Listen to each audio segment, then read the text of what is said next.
Presidenta, ¿es la primera recomendación de este tipo que se genere en la Comisión de Derechos Así Humanos? es la primera que se regenera con relación a suicidio. ¿Cómo estamos en un contexto, digamos, de la Ciudad de México en general, comparado con la gente que está en reclusión? ¿Se sale de la estadística o está dentro de la estadística? Estamos a la mitad, o sea, no somos ni de las entidades que estemos hacia arriba, ni las entidades que estemos hacia abajo. Comparado con los otros de reclusión, a eso me refiero. Comparados igual, estamos en la media. ¿Cuánto tiempo tiene la Secretaría de Gobierno para responder favorablemente? 15 días. ¿Hábiles?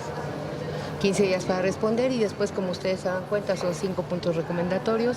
Nos importa mucho que el programa de atención al suicidio sea revisado y fortalecido.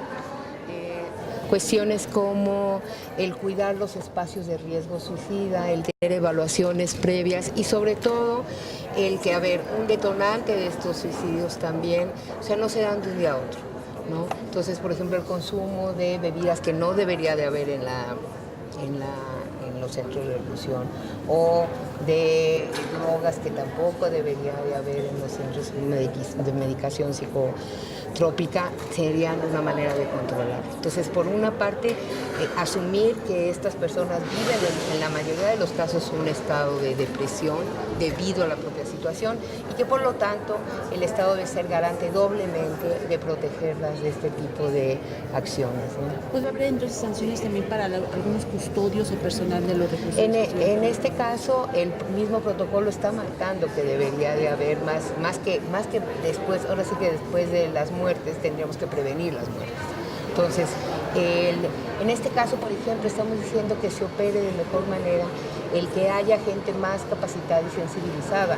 Muchas de las cuestiones que ustedes vieron en términos del proceso de las familiares de las víctimas tienen que ver con que no ha habido una contención alrededor de eso. Y esto empieza como hasta cómo les avisan y cómo les dan información relacionada con las muertes de sus familiares, a que tampoco tienen la información suficiente de qué pasó, que cualquiera de nosotros requeríamos saber, ¿no? Y entonces una de las cosas que también estamos recomendando es que esto se fortalezca, que haya capacitación, que haya siempre gente que tenga habilidades para poder informar, no nada más sobre suicidio, sino sobre otra cuestión grave, porque estas situaciones se nos repiten, por ejemplo, cuando hay de repente agresiones, heridos o enfermedades graves y no se les informa de la manera adecuada. ¿Cómo se les informa?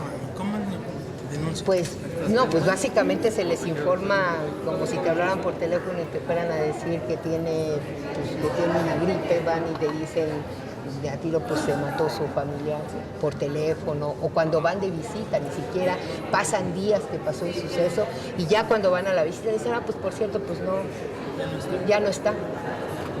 Por ejemplo, y la carga es mucho mayor. Acuérdense que eso no lo mencionamos aquí, pero el suicidio sigue siendo un factor de prejuicios y de estigmatización en la sociedad. Entonces, imagínense, tienes un familiar en prisión y ya eres sujeto a discriminación y estigmatización. Y ese familiar comete el suicidio, tienes una doble discriminación y doble estigmatización, porque somos una sociedad que todavía no comprende que el suicidio básicamente nos compete a todos también, que la gente se suicida bajo una serie de eventos previos que nosotros como sociedad no vemos y que cuando lo hace seguimos todavía con esta visión de culpabilidad, ¿no? Y entonces es culpado bajo nuestra propia concepción, muchas veces religiosa, y la gente carga con las culpas. Uno siempre, el que se queda, siempre se pregunta qué pude haber hecho o qué no pude haber hecho para haberlo evitado.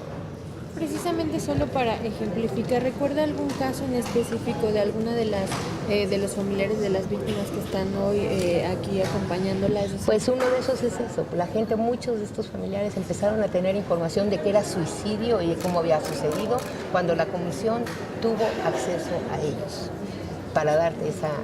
Y en ninguno de los casos han recibido apoyo de contención psicológica. Estamos hablando de casos desde el 2010, o sea, son casos documentados del 2010 al 2017, y en muchos casos Han pasado exactamente 8 años en donde no han recibido ningún tipo de contención alrededor de los sucesos. Entonces es parte también de la recomendación. En este periodo solo hay 24 personas suicidadas o hay más.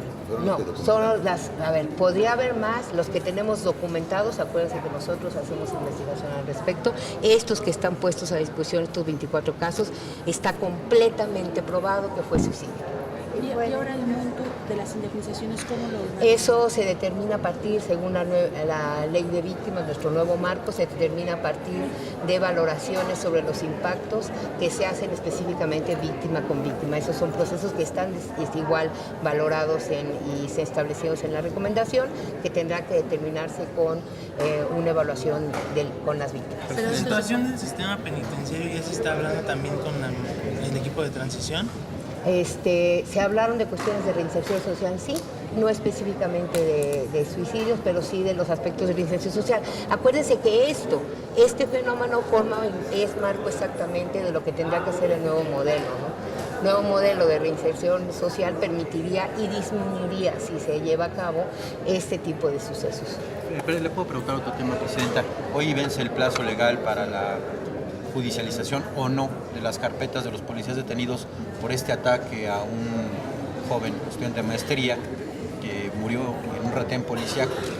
Ustedes ya tienen una recomendación de oficio, pero ya vieron a la familia, hablaron ya con el Ministerio Público. Estamos pidiendo la información, ya pedimos el resguardo de cámaras y todo lo que forma parte de la investigación. En eso vamos, apenas fue el día de ayer ¿Y que la abrimos la familia investigación. ya se acercó? Todavía no se ha acercado. Hasta ahorita ¿les han comentado algo a la autoridad o no les han dado Todavía nada? no, estamos en espera de la respuesta que dimos y en las medidas precautorias que tienen que ver con el resguardo de la evidencia.